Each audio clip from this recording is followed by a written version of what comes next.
Bom, continuando aí no capítulo 3, que tem o tema Outras Comunidades, a gente vai estar falando muito sobre a história da vida indígena, né? Lembrando duas datas importantes do mês de abril, que é o dia 19 de abril, que é o dia do índio, né? E o dia 22, que é o dia do descobrimento do Brasil, ambos estão relacionados aos índios. Por quê? Os primeiros habitantes que já estavam aqui no Brasil quando os portugueses chegaram foram os índios. Então a gente tem uma história muito grande, né? E os índios, eles são muito importantes para toda a contribuição do que a gente conseguiu conquistar até aqui. Na cultura, na culinária, nos costumes. Então a gente traz muito isso, né?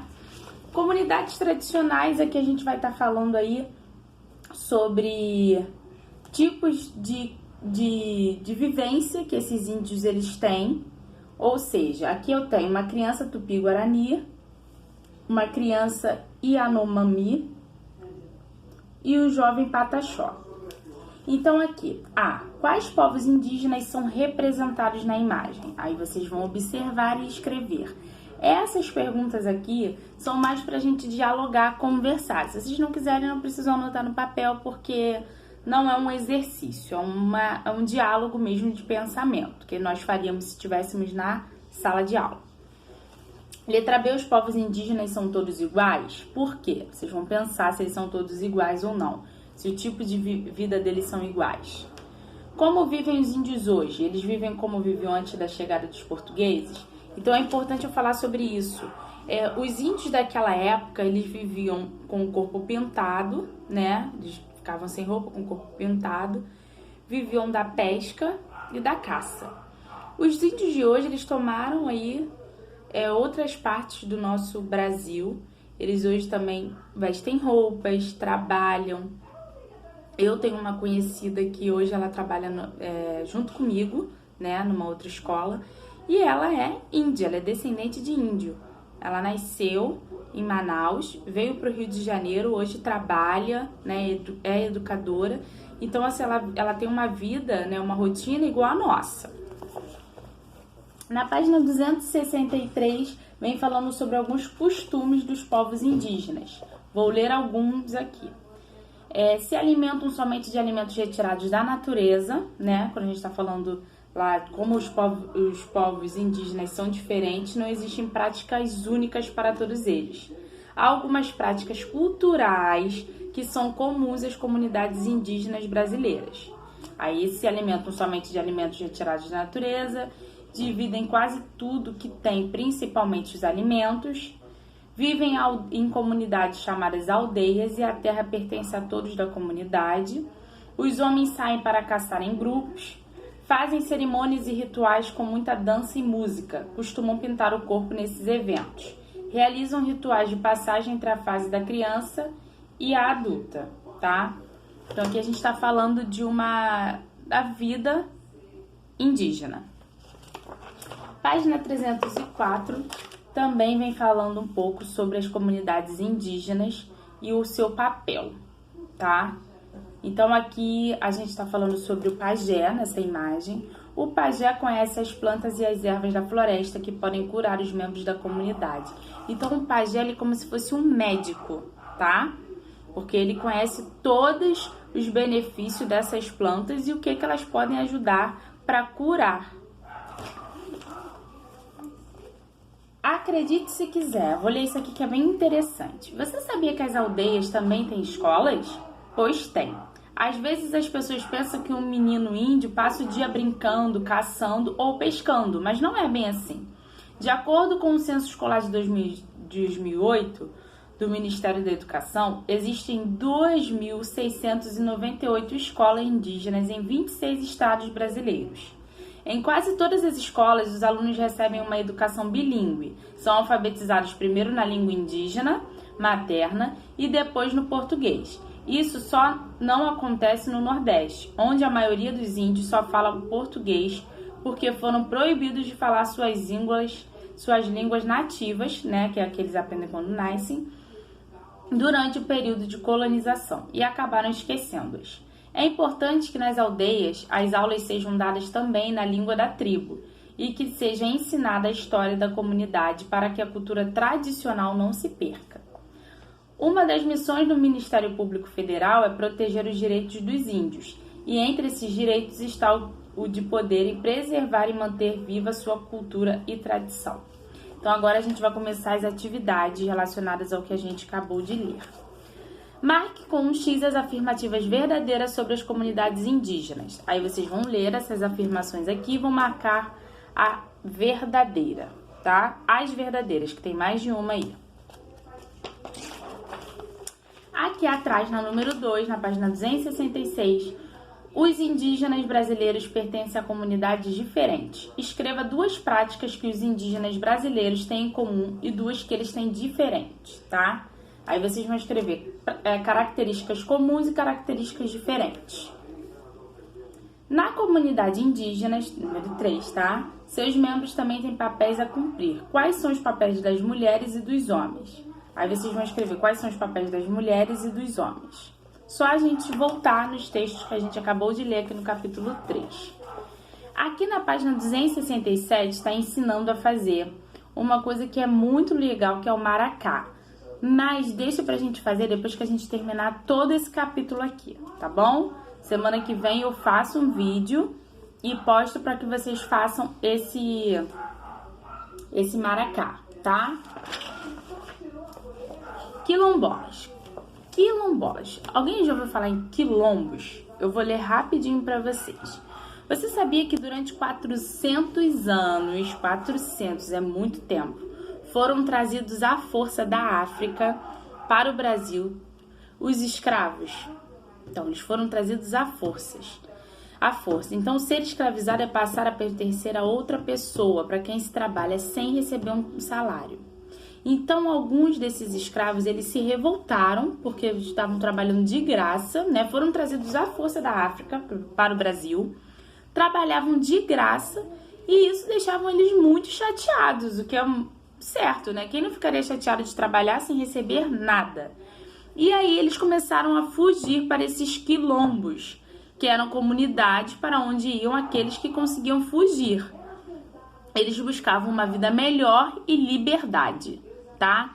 Então, aqui a gente tem: quilombolas contam histórias de luta e pertencimento. Vou ler para vocês. Aprendi artesanato na infância com a minha mãe e hoje é a minha fonte de renda. Sempre tive orgulho de ser quilombola. Faço peças de crochê e com barro moldado à mão e cozido em fornos artesanais. Relata Albertina Nunes, 43 anos, membro da comunidade quilombola Muquem. Nascida em Muquem, localizado no município de União de Palmares, Albertina fala sobre o seu povoado. O nome Muquem, segundo os moradores mais velhos, tem sua origem associada à prática de se amuquinhar. A comunidade surgiu com um casal de negros sobreviventes da batalha que derrubou o Quilombo dos Palmares em 1694. Os dois esconderam-se, ou seja, amuquinharam-se, tá? Amuquinhar é se esconder, na região. Hoje temos 173 famílias e 833 habitantes que sobrevivem do artesanato e agricultura, diz essa artesã. Depois de ler o texto, converse com a turma. Então agora a gente vai conversar também, tá? Não precisa anotar as respostas, não. De onde vem a Albertina? Então a Albertina, ela é uma quilombola, né? O que é um quilombo? A gente acabou de falar. O quilombo é onde são comunidades que esses escravos fugiam para viver em liberdade, né? O que é ser quilombola? É viver no quilombo. O que os quilombos de Muquem fazem para viver? Aí aqui vem dizendo que a comunidade surgiu de um casal de negros sobreviventes da batalha que derrubou o Quilombo dos Palmares, né? Então, quem vive lá em Muquem vive do artesanato, tá? Por exemplo, a Albertina, ela vivia a fonte de renda dela era fazer peças de crochê e barro moldado.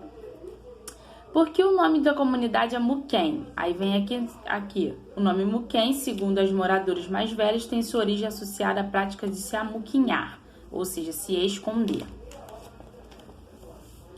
Aqui na página 269 tem algumas coisas bem interessantes falando sobre descendentes, artesanatos, tá? Vocês podem dar uma lida também. Aqui vem falando sobre Zumbi dos Palmares. Muito bom a gente falar sobre isso aqui, que do dia 20 de novembro é o Dia Nacional de Zumbi e da Consciência Negra. Zumbi dos Palmares foi um dos líderes do Quilombo dos Palmares, o maior quilombo da época colonial, que ficava em Alagoas. Ele é um dos símbolos da resistência à escravidão, pois lutava pela liberdade dos negros, tá? E ele morreu dia 20 de novembro, por isso, dia 20 de novembro é o Dia da Consciência Negra. Aí aqui também tem algumas perguntinhas para pensamento, que pergunta quem foi Zumbi dos Palmares, em sua opinião, por que dia 20 de novembro foi definido como Dia Nacional de Zumbi? Porque ele morreu dia 20, né? E ele lutava por essa liberdade aí.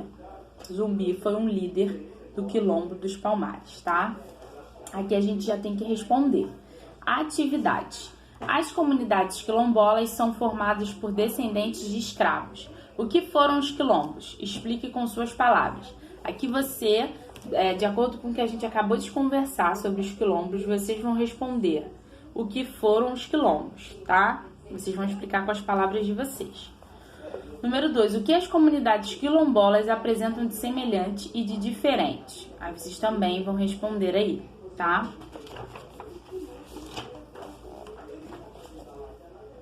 Aqui vem falando sobre os tipos de vida de algumas dessas comunidades de ribeirinhas, tá?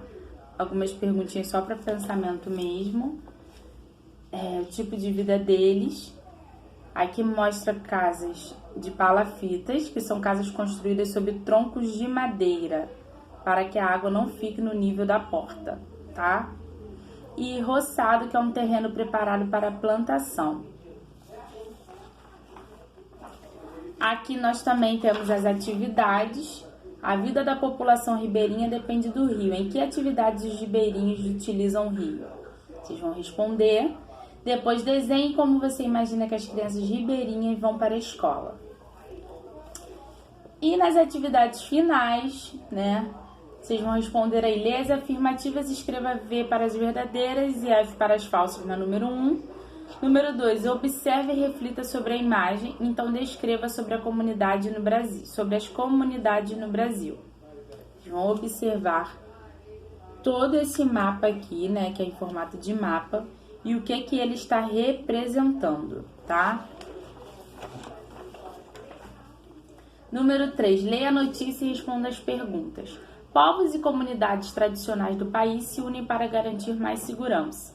A luta pela preservação da diversidade cultural foi o ponto em comum que uniu representantes dos povos e comunidades tradicionais durante 3 dias, de 3 a 5 de julho, no Quilombo Monte Alegre, em São Luís Gonzaga, no Maranhão.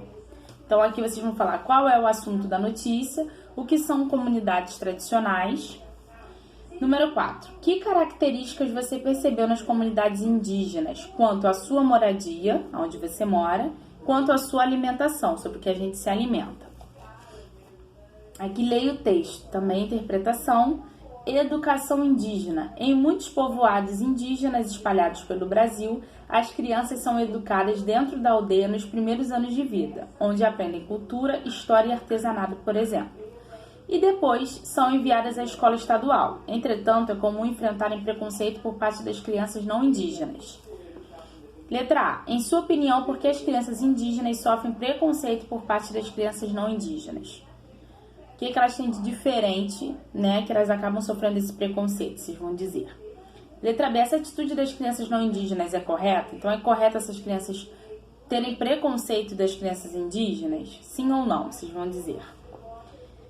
Número 6. Se você conhecesse uma criança indígena da sua idade, o que gostaria de perguntar a ela? Elabore 3 perguntas. Vocês vão fazer 3 perguntas de curiosidades que vocês teriam sobre a vida de uma criança indígena. Aí vocês vão criar essas 3 perguntas e vão colocar aí.